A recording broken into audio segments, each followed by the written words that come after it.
Good morning. My name is Jennifer Ryon, and on behalf of the Alliance of Women in Workers' Compensation, I want to welcome you to today's webinar. Today is part one in our two-part series on understanding unconscious bias.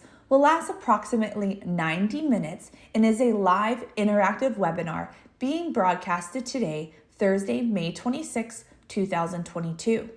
Before we get started, I would like to thank our 2022 corporate sponsors for their support on hosting events such as this. They support us not because they want their logos up on a screen, but they support the cause, which is to affect positive change in the workers' compensation industry through networking, support, mentoring, and collaboration. The Alliance is inclusive of all professionals in workers' compensation, regardless of career stage, with the belief that we can all learn from and support each other. Please be sure to head to the AWWC for all upcoming events.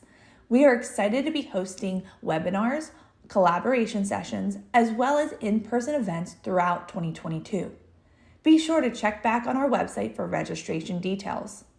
If you cannot make one of our live, virtual, or in-person events, don't worry. Webinars and our main board-led events will be recorded and on demand for our followers. Our theme this year is Acknowledge, Adjust, Advance. Each quarter, our webinars and events will be centered around each mini theme. This quarter, we focus around the topic of cultivating your journey.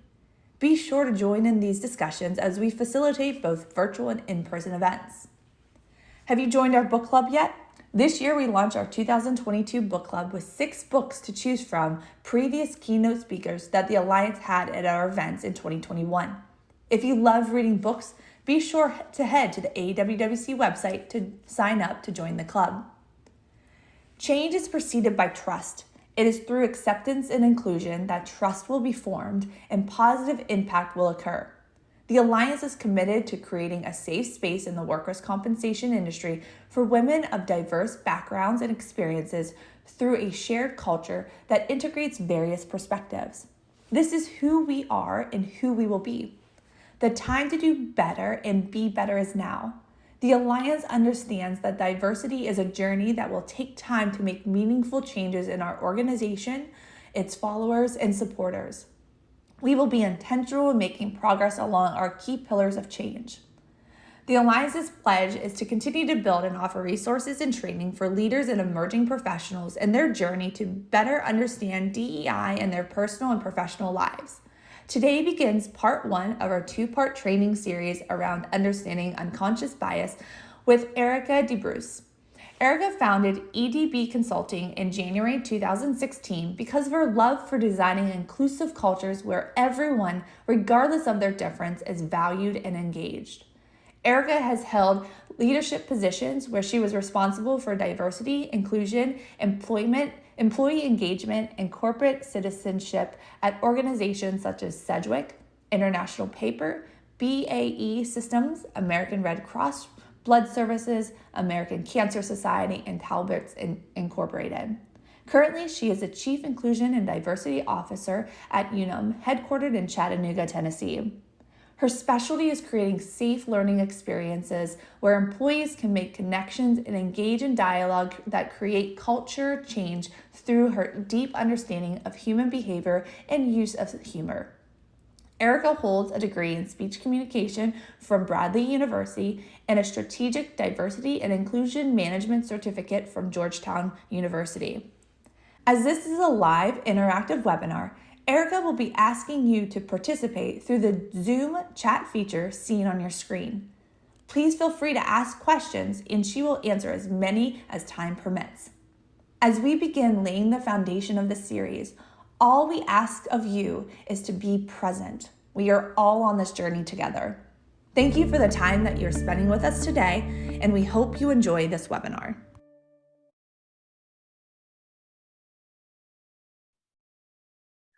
All right. Well, thank you everybody for bearing with us for the technical issues. Gotta love Zoom and error messages, right?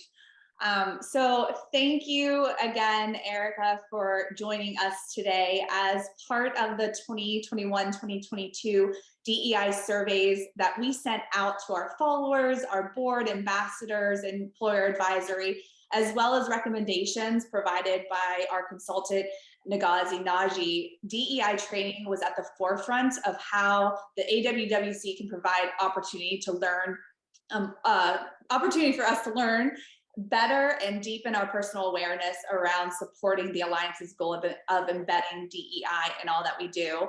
I have personally been eager to participate in this training. I know when we prepped last night, Ericka, you reminded me to close down all applications that are running in my background, right? So everyone that's on the webinar today, I know it's very difficult to just close your emails down and all these apps, but Ericka is going to be using some videos through her presentation. So if you guys can, shut down some of your apps because the bandwidth might cause delays. As well as, like I said in my intro, we just ask you to be present during the next 90 minutes and really be able to be engaging and what Ericka is going to be talking about. We're laying the foundation of unconscious bias. So I'm going to go ahead and hand it over to Ericka. Ericka, thank you so much for joining us this morning, as I know our followers are going to be able to take away so much valuable information to implement in their own lives. So Ericka, take it away. Okay, can you hear me? Am I sharing? Yes, we see it, we're sharing, we're good. So okay, fantastic. Hello, everyone. I am so beyond excited to be with all of you today. I have known about your organization for several years through Kimberly George, who I used to work with. And so I'm just beyond excited. So today we are going through our first understanding unconscious bias. And this is the very first part of the module. So we're going to do a second part where we're going to talk about mitigating our unconscious bias, but this one is focused on how do we get it. So I'm going to start with a quick video. If you could, I'm going to come out of that video real quick. If you could just make sure that you know where your volume button is. You're going to control the volume on your side, and then we're going to talk about it on the other end. So I'm going to just play a quick video to get us started.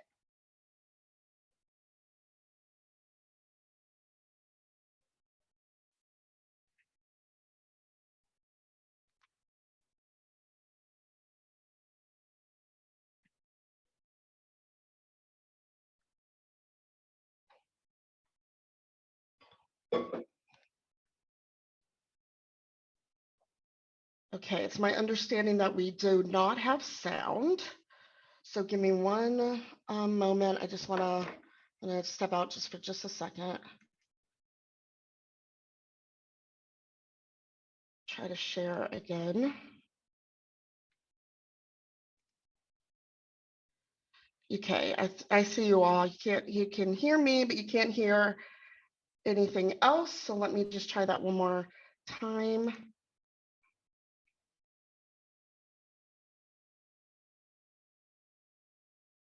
Thank you for your patience.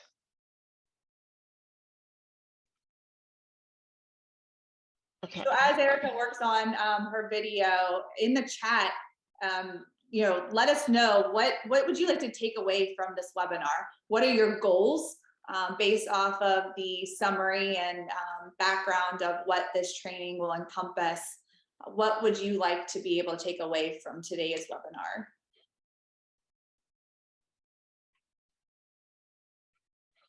Okay, I share my audio.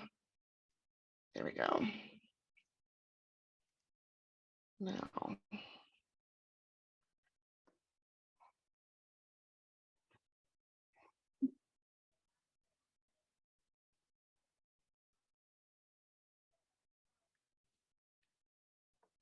Yeah, still no audio.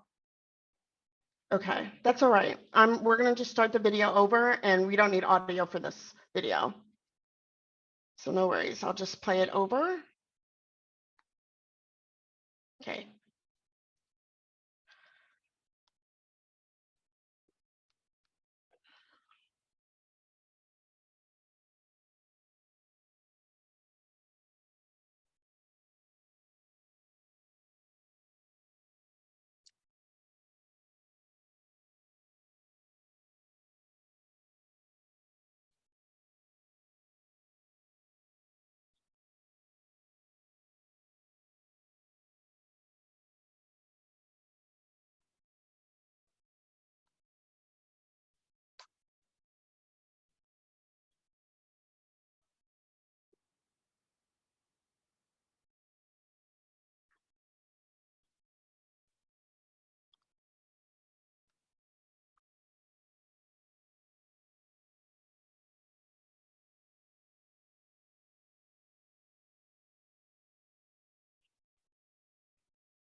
As you guys are watching the video, read the captions, think through what your feelings would be if you were in this scenario.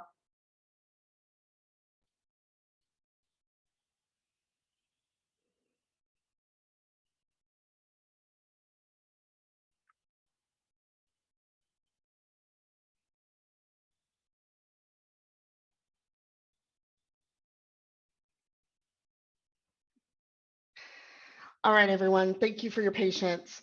So it's interesting, as you walk into that movie theater, we've all been in a situation where you walk in and you question, am I supposed to be here? Am I safe? These folks don't look like my people.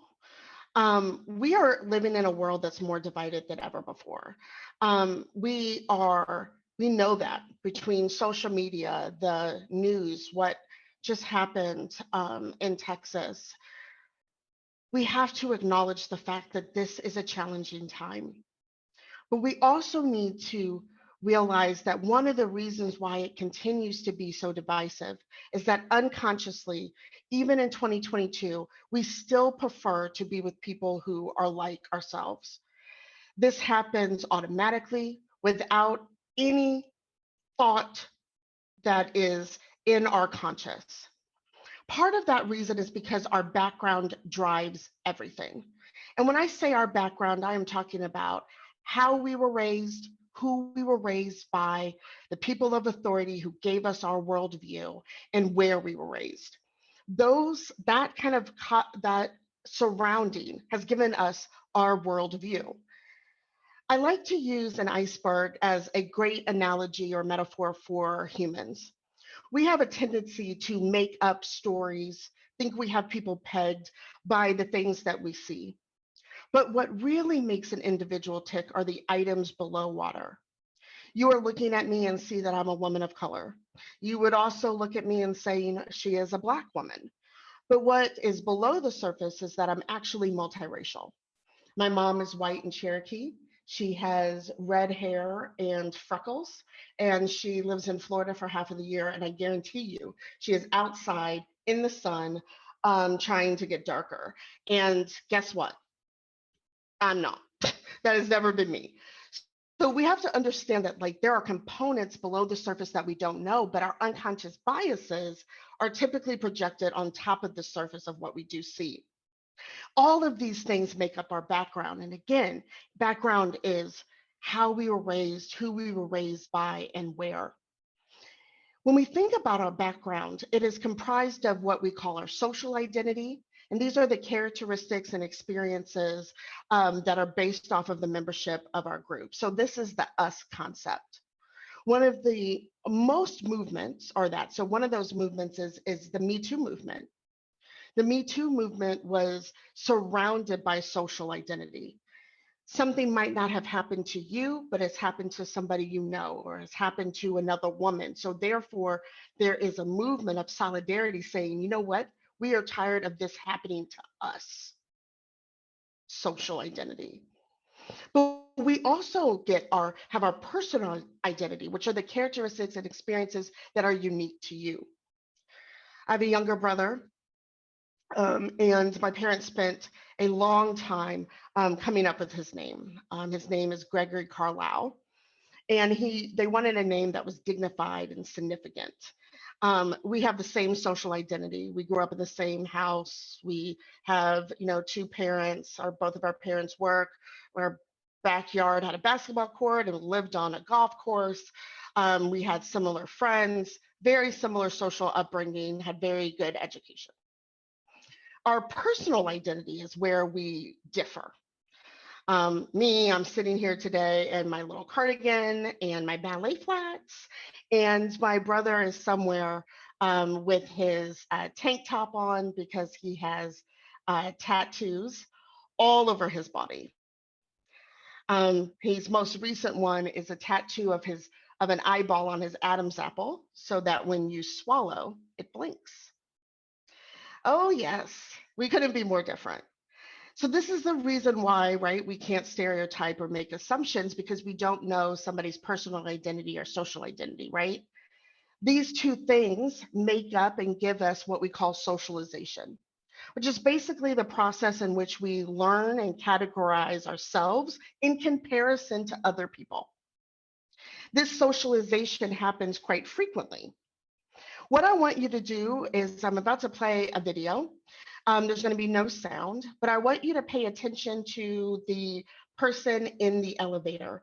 Watch what happens in that video to demonstrate what socialization looks like. This idea of wanting to be socialized so that you're part of a group, being part of an in-group, and differentiating yourselves from other groups. We're going to talk about that on the other side. Remember, the video is not going to have sound, but I'll talk about it on the other end.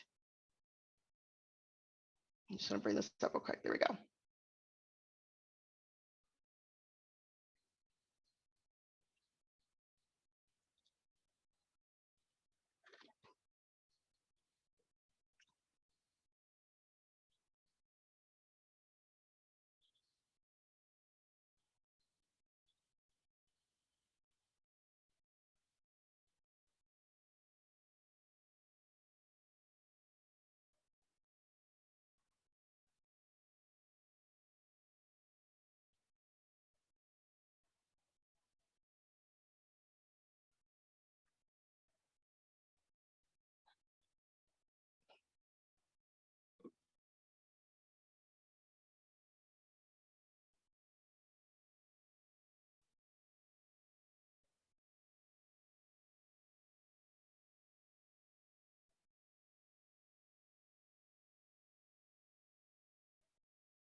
Socialization happens unconsciously.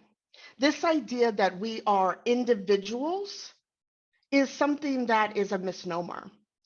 Yes, we have unique experiences. Yes, we are individuals, but we are a product of the socialization that makes us a social being. And this socialization that we get from our personal identity and our social identity gives us a worldview, a perspective in which we see the world. This is so ingrained in who we are, we forget that we're even socialized. Like me wearing my glasses, I forget that I'm reading or looking through them until I put my sunglasses on, and then I go, oh shoot, I need to take these off.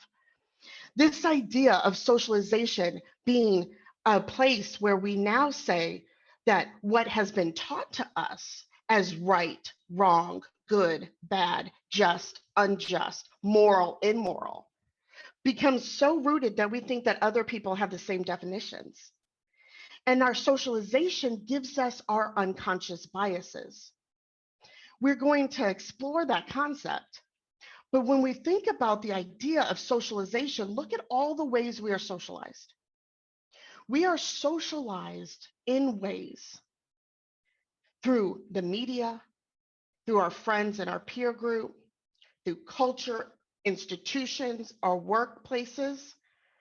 They give us a sense of this is how you behave, how you operate, what you think.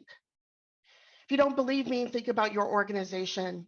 Think about their purpose statement, the values on what we believe, the policies, this is how you behave, the unspoken rules, this is how we roll here, this is what we do here.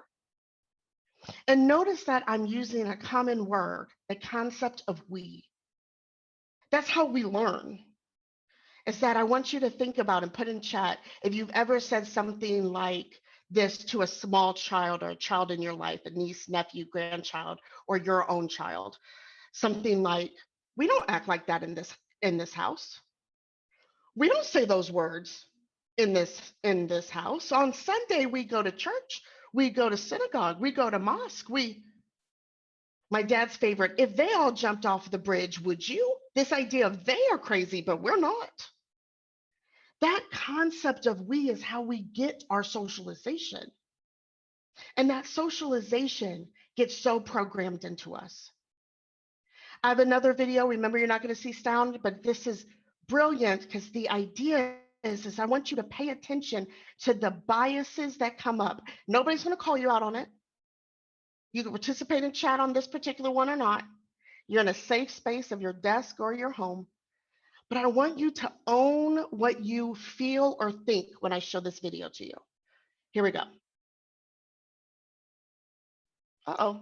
Oh, it's coming up to this. 1 second.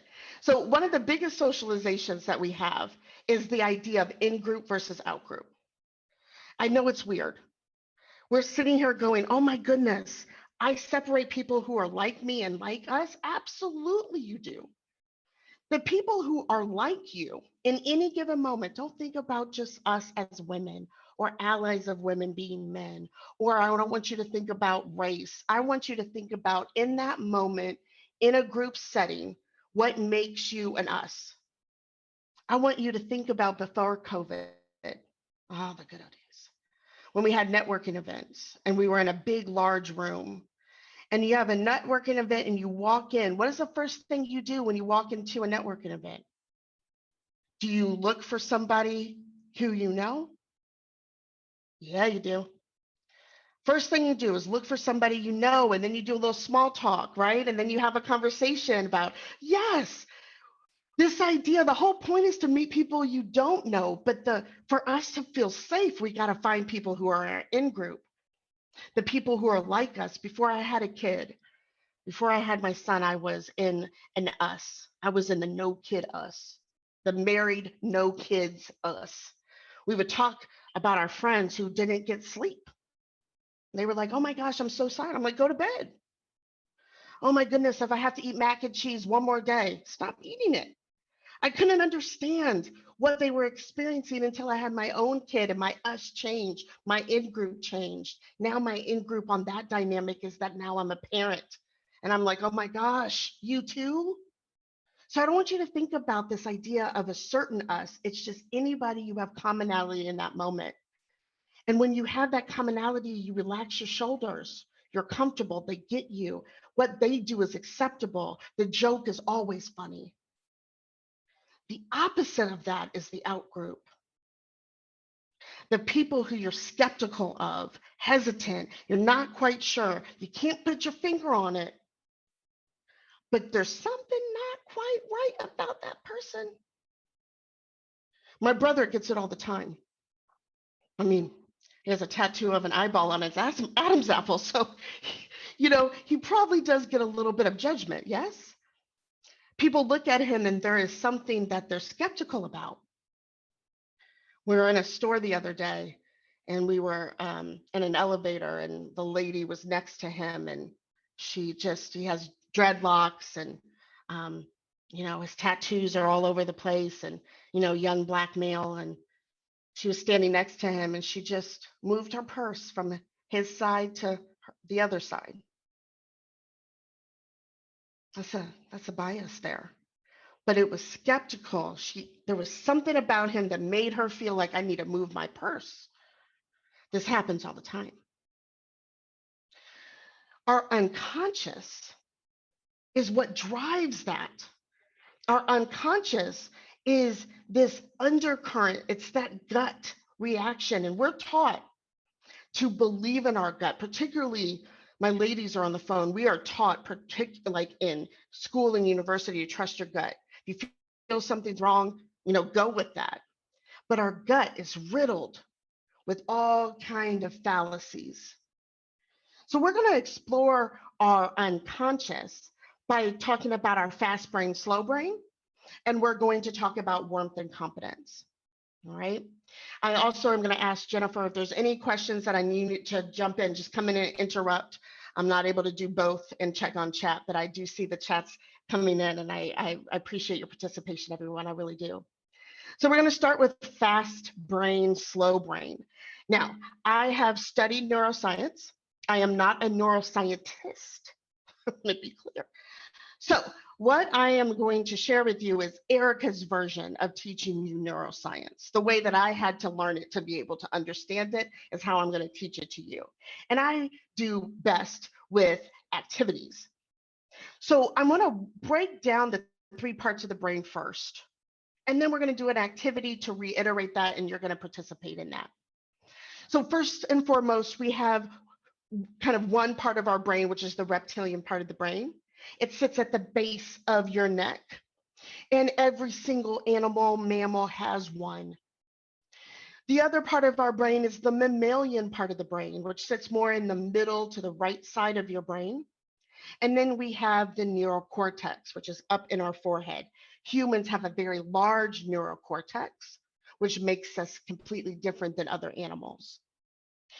The reptilian and mammalian part of the brain makes up the fast brain and helps us do what we call system 1 thinking. And then we have the neurocortex, which gives us our slow brain thinking. I know, I might have lost you. I get it, trust me. This is not my jam either. So let's do a little activity to do this. So what I'm going to do is I can't see you. Only thing I see is myself, which, by the way, not sure I like that vision, but nonetheless, I want you to mouth. So you're going to say this. I'm going to show you some words. I want you to read the color. So say out loud the color. You can do it quietly if you're in a place where you're in mixed company, but I want you to try to actually say it, like say it, participate with me, even though nobody is going to see you. I'm going to do it pretty fast, and I just want you to go with the flow. So you're just going to say it in your own space. All right, you're ready? Give me a thumbs up or put something in chat. Give me one yes. Show me that you're with me. Yes, okay, I got it. Here we go. All right, you're gonna just say the color, So here we go. You're saying it out loud to yourself.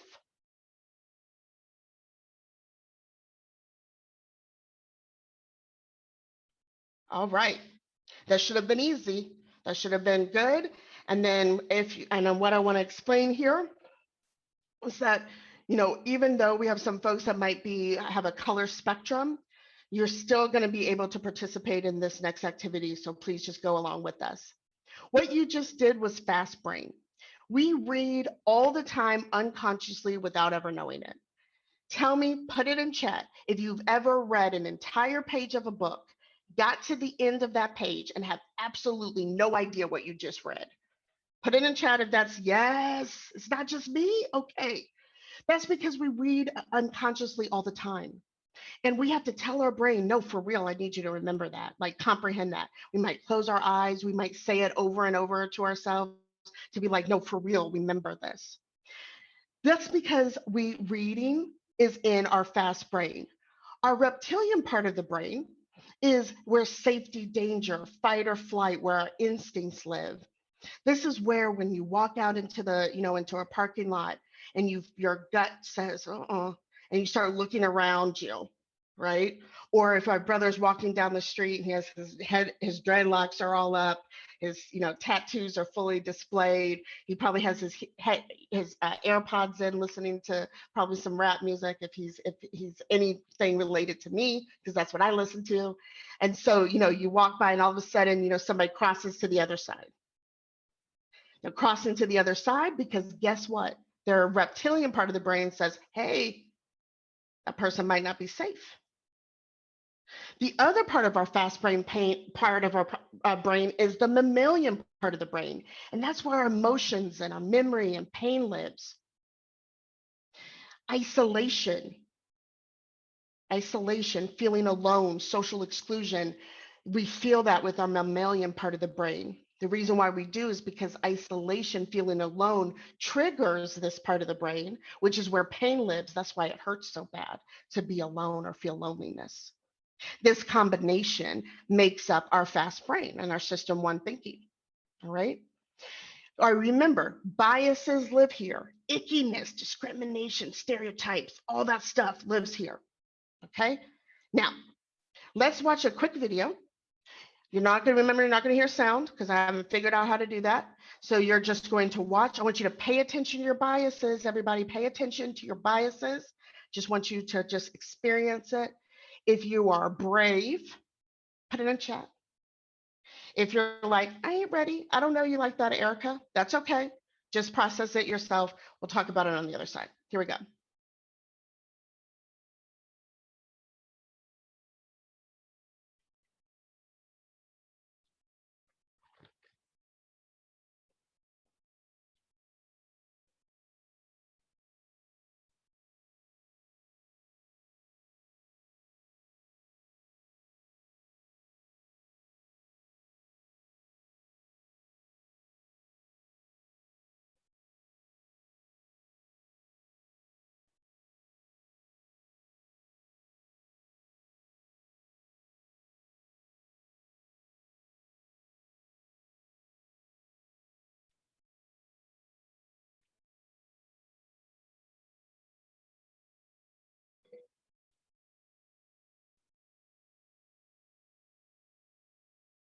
I'm going to pause right there for a second. Let's be for real for a moment. Remember that wheel on how we get socialized, right? We get socialized through the media. We get socialized through our culture. We get socialized by the news. We get socialized by social media. The socialization that happens in the media and all of those things that I just listed gives us biases to this image. Two people, way they look, walking into the store, looking around. My bias said they're going to go steal something. I said it. I said it out loud to you because I have unconscious biases and I'm bringing it to light so that I can do something about it. I thought that. But I also been socialized by watching every single episode of Law and Order, SVU, Criminal Intent. I mean, I watched them all. And Criminal Minds. Quite frankly, I watch anything that has to do with death. My point is that that was the narrative, right? This guy, what's he doing knocking on the door? Why does he have a bag? What's about to happen? The socialization tells us and gives us a narrative, remember, based off of the tip of the iceberg, not what's below the surface. Let's play it out.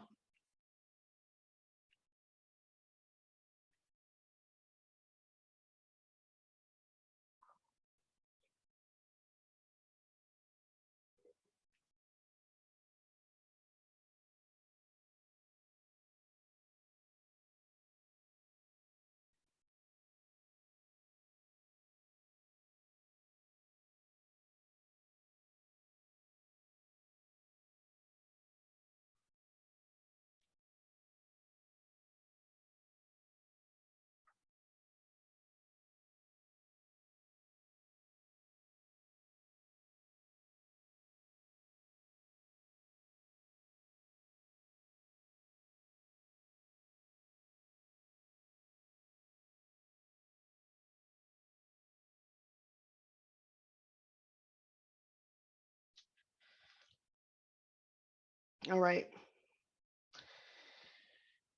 That commercial is called Widen Your Lens.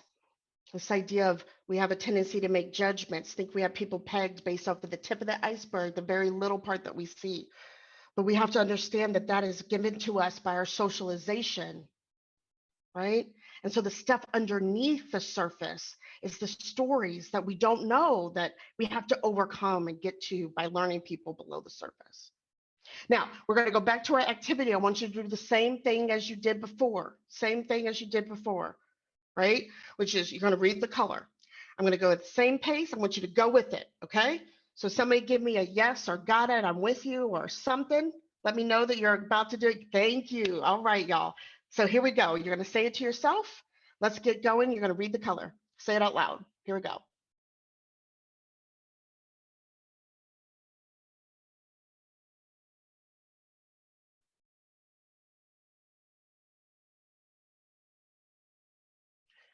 All right, y'all. Let me see. Somebody put in chat, did anybody get that, do that well all by themselves? Jennifer, how'd you do? that is not my friend right there, because I started with halfway through though I got it. I was like, wait, how do you change your mind? And I started with red, green, and then I'm like, wait a minute, that's wrong. So Yes. Thank you so much. Thank you for that feedback. Here's what's interesting, y'all, is that what you did, what we had to do is that if you stuttered, just like Jennifer did, wait, that didn't make sense. That was your slow brain kicking in. See, your fast brain is like, oh, I got it. I did it before. I know what to do now.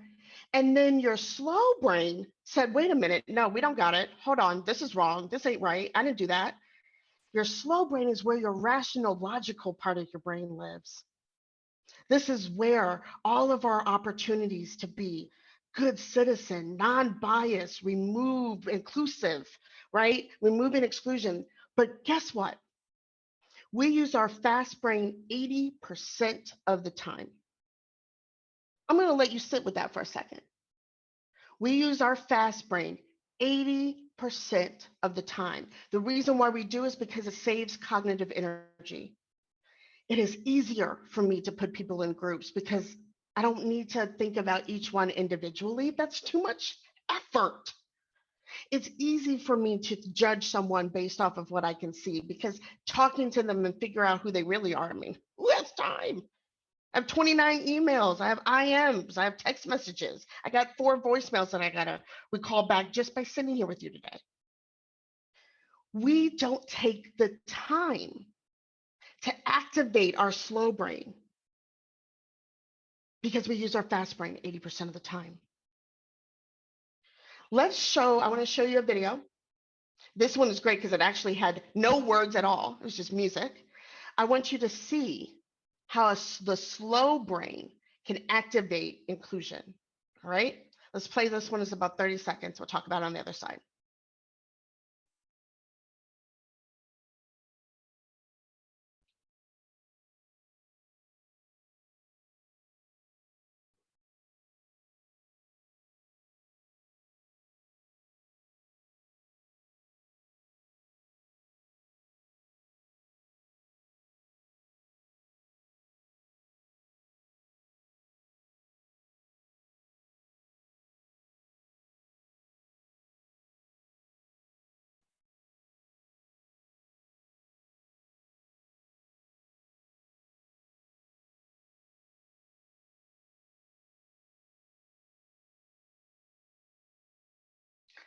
What's the bias?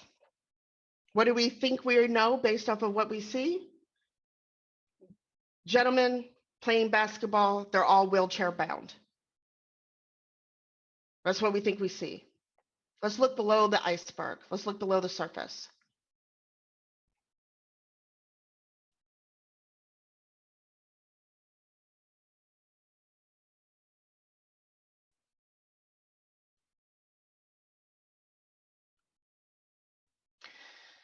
Here's what's crazy. It's not only was the bias that we felt like we knew the story, but the story was really below the surface. His friends were playing basketball with him by getting in a wheelchair because he was wheelchair bound. They used their slow brain to think about how can I engage? How can I participate? How can I make him feel included? Our fast brain is where our stereotypes and our biases live. But man, if we could activate that slow brain, whoo, talk about game changer. Talk about a way that we can really move the needle. I'm not telling you to not have unconscious biases. Unconscious biases protect us. My bias on certain people might protect me in a certain situation. But what I need to realize is that my bias isn't correct. My bias is a moment in time.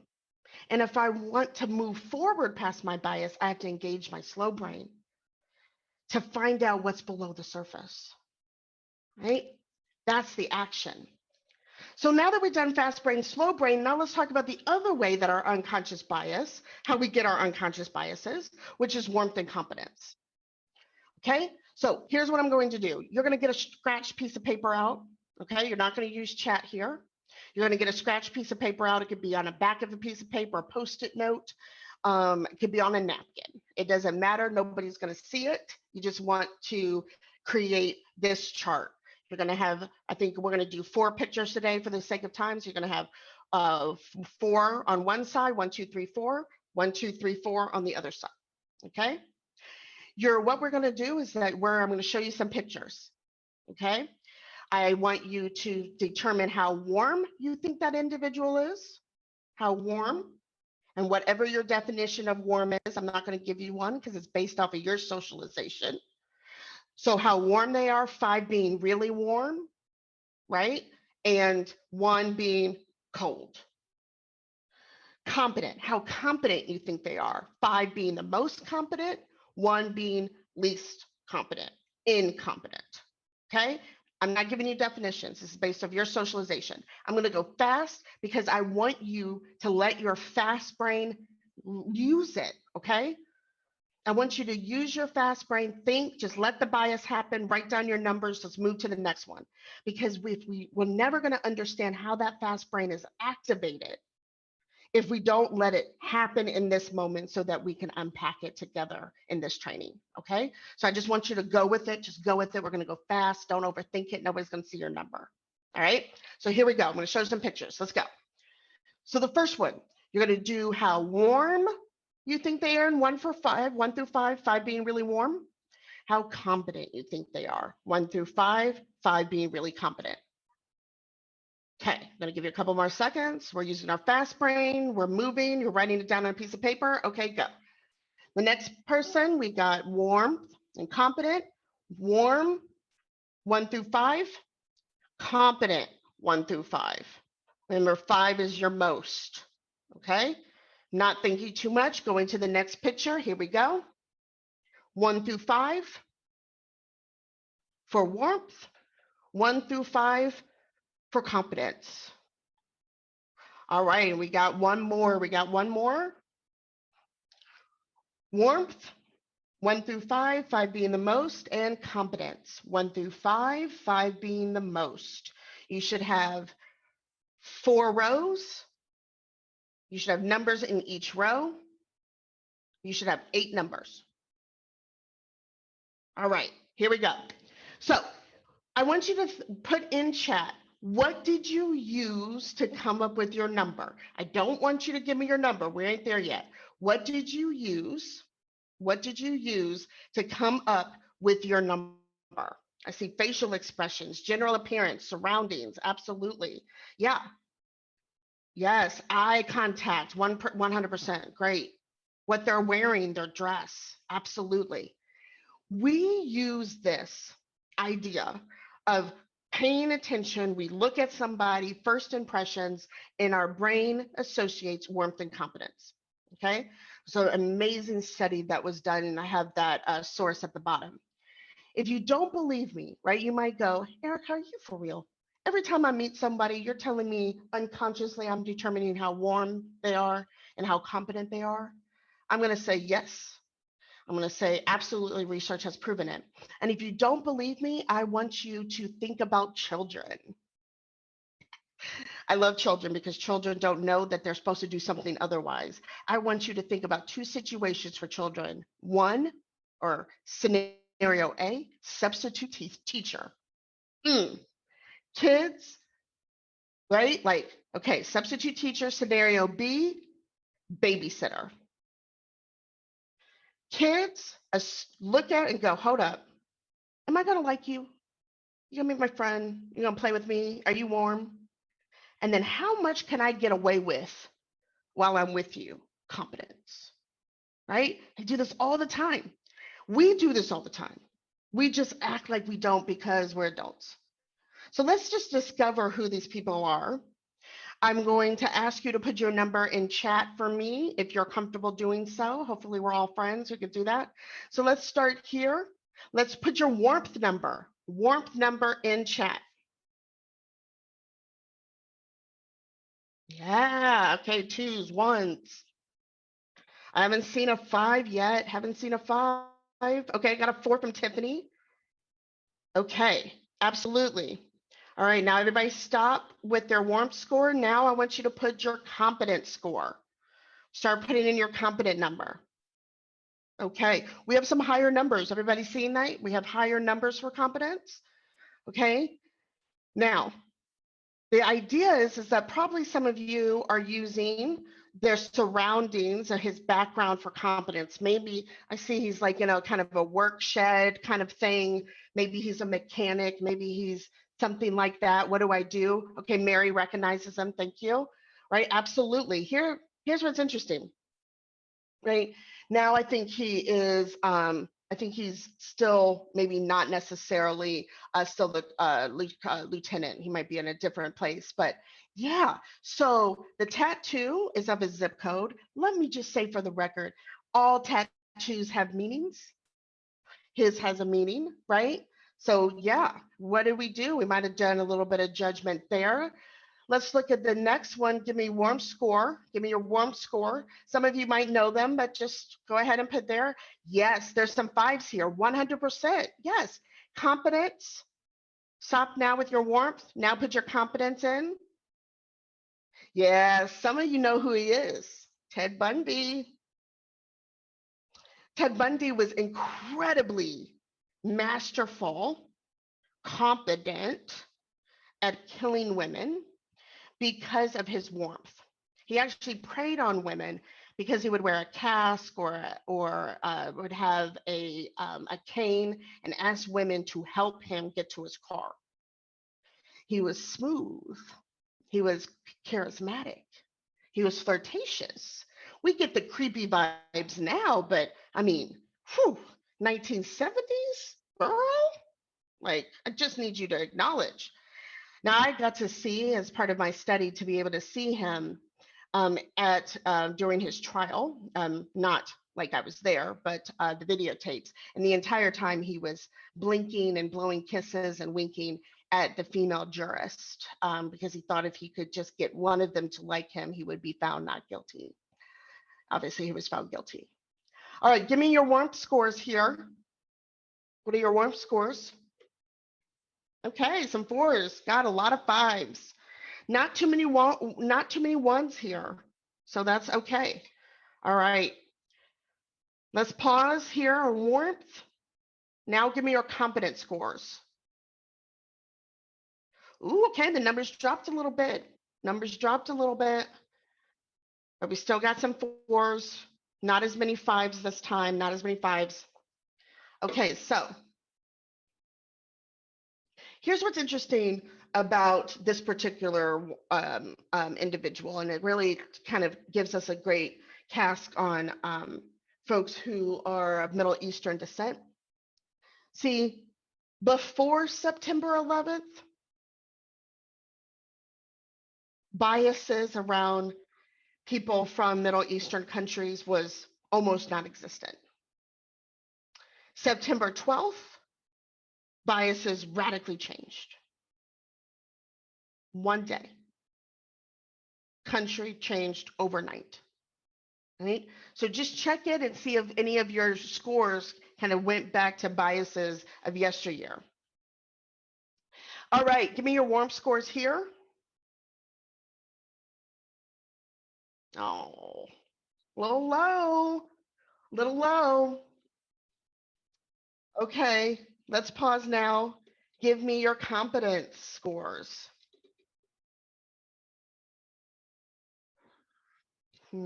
Is it the tie? It's a tie. It's a tie. Y'all are talking about my good friend Jameson here. See, Jameson, huge IND. Taisha was like, yes, it is the tie. LOL the tie, Lisa, I hear you. Right, so here's what's interesting about Jameson. He was well known on a career trajectory at a Fortune 500 company, was on a succession plan for a top leadership position, was well loved, was going to leaders' barbecues, birthday parties. He was the guy, he was the up and comer, potentially could even be the COO successor. Was top notch. Then the organization started talking about diversity and inclusion, hired a person like me, and a diversity and inclusion practitioner, and he bought it. He thought the organization really meant that they wanted authenticity and uniqueness, and that they were creating a culture of belonging. He bought in, hook, line, and sinker. So he shared that he was born female, and all of a sudden, he wasn't getting invited to the birthday parties, the barbecues. All of a sudden, it was, you know what? We're not sure your values line up to the organization's values. We are not seeing the leadership traits that we are expecting for a successor in the organization. Biases are real, they happen. And they happen without us even knowing it, right? So I want you to put in chat, what do you see here? So put in your chat, what do you see? When you look at this picture, what do you see? Type it in. A map. Yeah, maps. T-Rex hawk, thank you. There's a lot of things. Somebody the other day said that they saw Spider-Man. I was like, okay, you know what I mean? Sky, absolutely. Yeah, so there's a lot of different reasons. Thank you so much for participating. It's interesting, our unconscious biases and this idea of warmth and competence and our fast brain, slow brain, we do this without even knowing it, to the point that we lose a sense of reality of what things really exist. Now, what do you see? Type it in chat for me. What do you see now? You see a cow. Yes, see a cow. This idea of two ears, eyes, and a nose to the kind of right to the far side, and then you got the cow and the body on the other. So absolutely. Now, what's interesting is that when I remove this picture from now, thank you, Jennifer saw a baby. I saw it first. Fair. I appreciate that. Here's what's interesting is that when I remove that, no matter what, anytime that you see this picture from now, 5 minutes from now, 5 days from now, 5 years from now, you will always see a cow. You will always see a cow. Our unconscious biases show up in a lot of different ways. And because it happens without us even knowing it, and our fast brain and our slow brain also is perpetuating, giving us these biases. And then our warmth and competence on how we judge people is also happening. You have situations like this. Yeah, so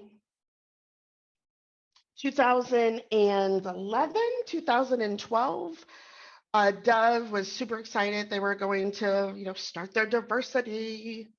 And they were really excited about starting their diversity campaign and reaching to new markets. And so they put out this Dove bottle and they were super excited about it. Some of you can't see it. Let me blow it up. But they couldn't figure out, why when it hit store shelves that they were getting these really awful tweets and social media wasn't kind. And they realized that they made an oops. Their oops is normal to dark skin. You realize that that's saying that I am not normal, right? Yeah. 16 different departments had to make that decision, sign off to make that bottle hit store shelves. 28 million bottles hit store shelves just in the United States alone.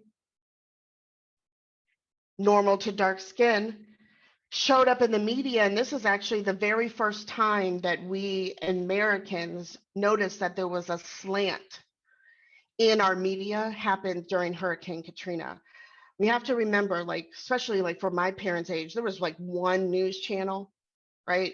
And then there was 3 news channels like CBS, ABC, and NBC. It wasn't, MSNBC, Fox News, Bloomberg, right? CNN, C-SPAN. We didn't have all that. So when we look at this idea, Hurricane Katrina was really the first time that we Americans noticed that there was a slant in the media.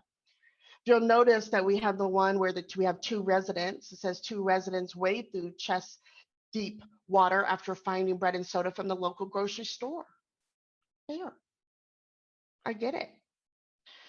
Notice the one with the one picture. A young man walks through chest-deep flood water after looting a grocery store.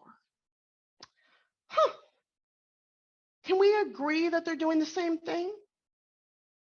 What's the lens, the perception, the bias?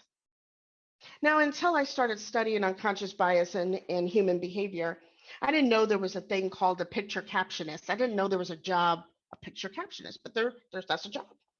And what's interesting about this job, right, is that people all day long just write captions for pictures.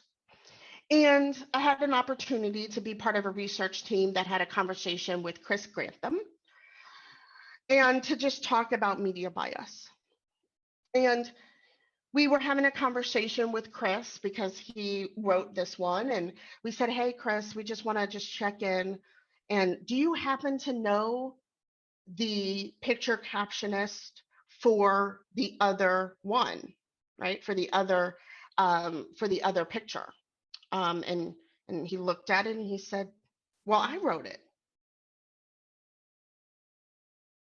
The same picture captionist wrote both captions. Notice that only one of those was distributed by the Associated Press.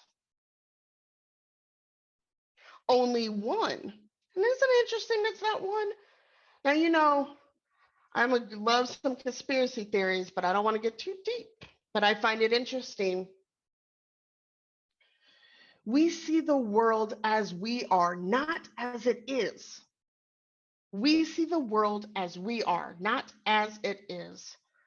Through our socialization, through our worldview that is given to us through that circle that we shared. That's how we get our unconscious biases. And if we're not careful, if we don't use our slow brain, we won't be able to do that. I'm going to end here because we're going to get to the next spot when we're together in July, where we'll be able to talk about mitigating unconscious biases. But I wanted to leave enough time for any questions or discussion, Jennifer. So I'm going to kind of end here. I'm going to stop sharing if I can, and then go ahead and we can take some questions or comments from the audience. Perfect. Watching the comments. One of my questions, from the media, how do you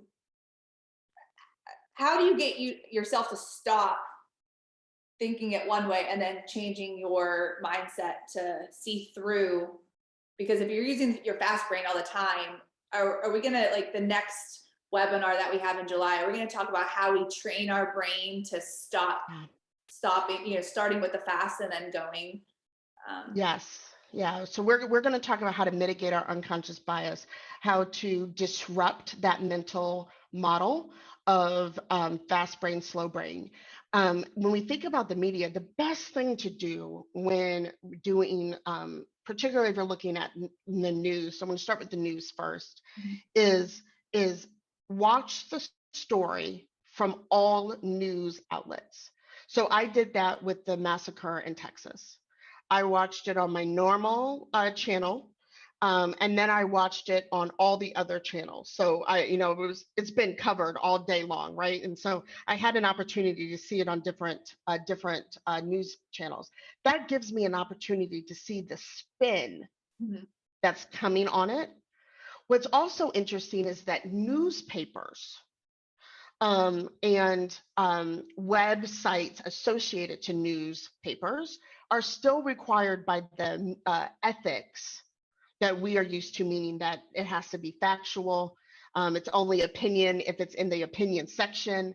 It has to be corroborated. It has to have sources.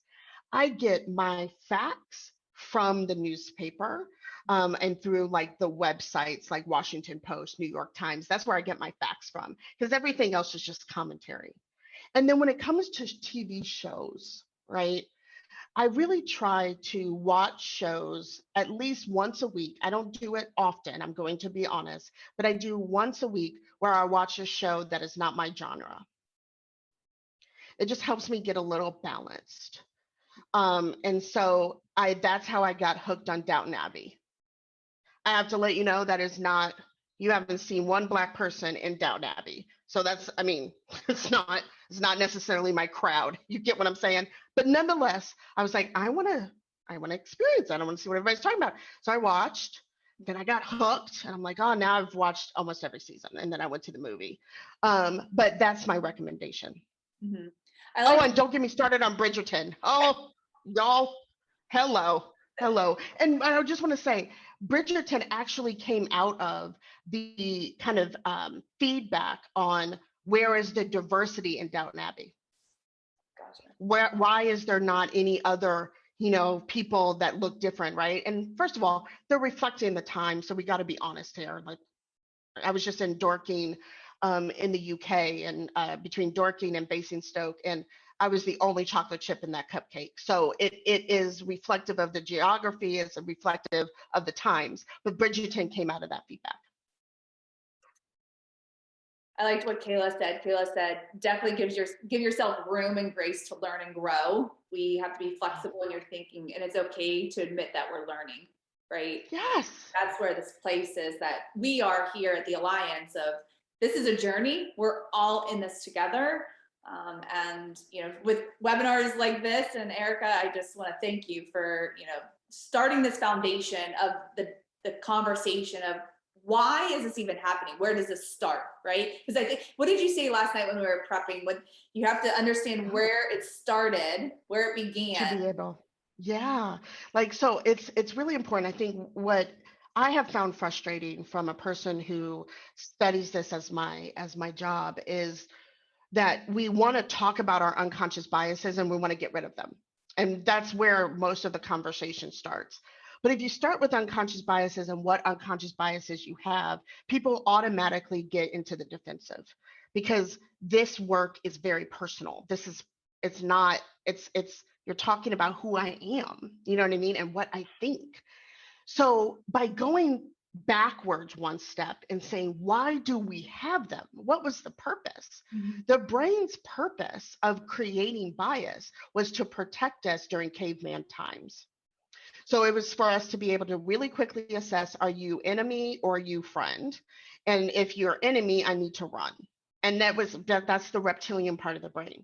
But we still have that. When somebody sees my brother, they're like, run for the hills, even if he is the more, docile, friendly, humorous guy you'll meet.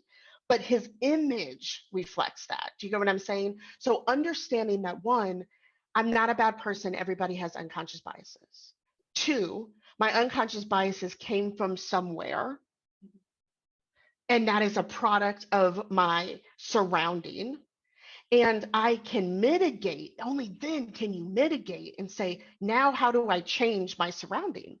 Because a lot of our biases, if we just start having conversations with the people that we have biases from, our brain expands our in-group. Right? So we continue to expand the in-group as we start talking and engaging with more people. And eventually your in-group is incredibly diverse. If you want to do an activity, we didn't do it here because I didn't have a way, and we do it typically in person, but, and you all do have a conversation. I understand you have kind of like a group chat. So I'll put this activity in your group chat that I'm providing, your group conversation. I'm providing you guys some questions. I'll also provide you the link to the video so you can hear the music and the sound.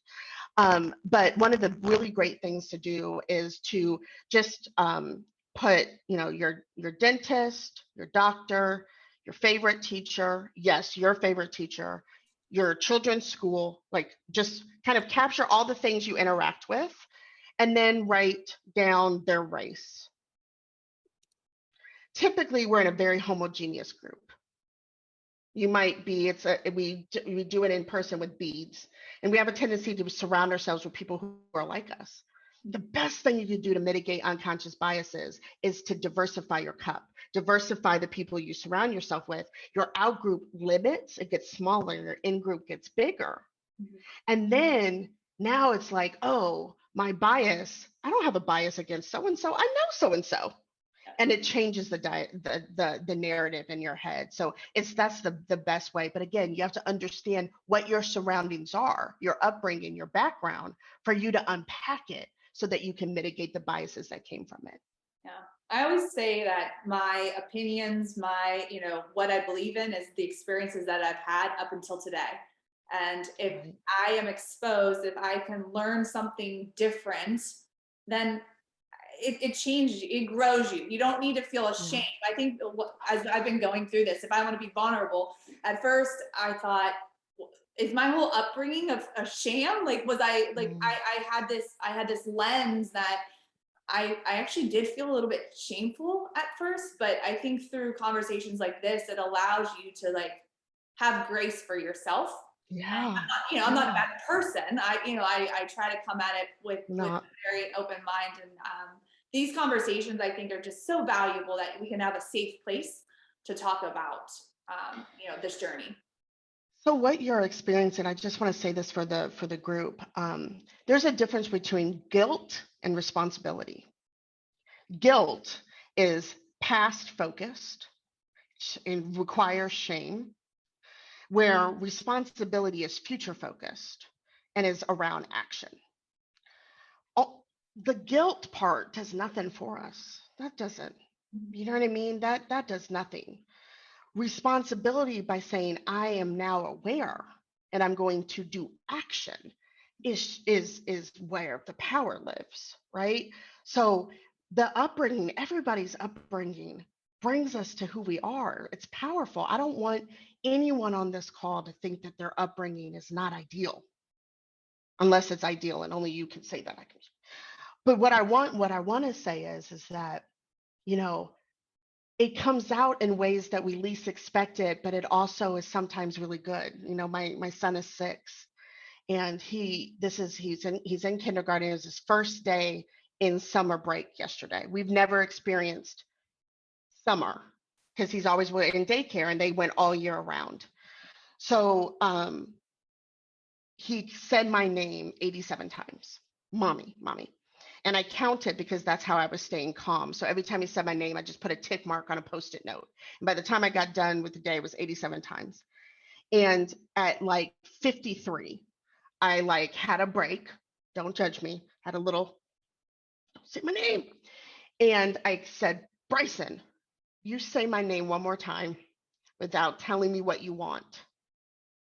And then he did again. And I said, and then all of a sudden I start counting 1, 2. That was my mom. She came out, Irma Jean, that's her name, came out of my soul and started counting. I never thought I was going to be the parent that counted. Never in my life, but the stress of the situation, him being home, nowhere to go, like I literally was like, I started counting. Like, that is my upbringing. I'm not going to knock that, but I am going to say, oh my gosh, I just counted. And I said I never was going to do that. Do you get what I'm saying? So I want us to just own the fact that like it's good, and there's stuff that we got to work through. That's okay. That's okay. All of this. All right. Well, just to, I know I saw some chat in there about the group on collaboration. So we do have a collaboration session next week. It's a smaller group. It's led by one of our ambassadors. It's going to take this session, and like Ericka said, she's going to give us some good questions to have an outline to really go deeper into this. So if anyone is interested, I did put the link up in the chat, but you can also find it on the AWWC website under events for the collaboration sessions. And then Ericka, you have our part 2 coming up at the end of July. So if you're on this webinar, please go to our website and register for part 2 of this, very important conversation. It's so great. This is where we'll be able to really take what we learned, this awareness, and put it into application. So, if you feel like, I don't know what to do, that's okay. It's designed to be a teaser. It's to make you come back. or watch the video. So I just want to, thank the Alliance. Jennifer has been a fantastic partner. I want to thank Kimberly George, who is my girl from Sedgwick, and called me and said, "Hey, we want to do this. Are you interested? Can you help us?" And I just appreciate the opportunity. So, thank you everybody for today. Thank you for giving me some grace with the technical challenges. And Jennifer and I think we're both freaking out. So thank you for being patient with us. And hopefully you found value. And I will see you all in part 2. Awesome. Thank you, Ericka. And thank you, everyone. Like I said, this is going to be on demand. It will probably be up either this afternoon or tomorrow. You guys will get an email. Feel free to share this with your colleagues, those in your company. This is resources for everyone. That's what I love about the Alliance. These videos are all on demand so that you can really share the conversation. So if no one else has any questions, we will leave it today. Ericka, thank you again, and we'll see you back in July.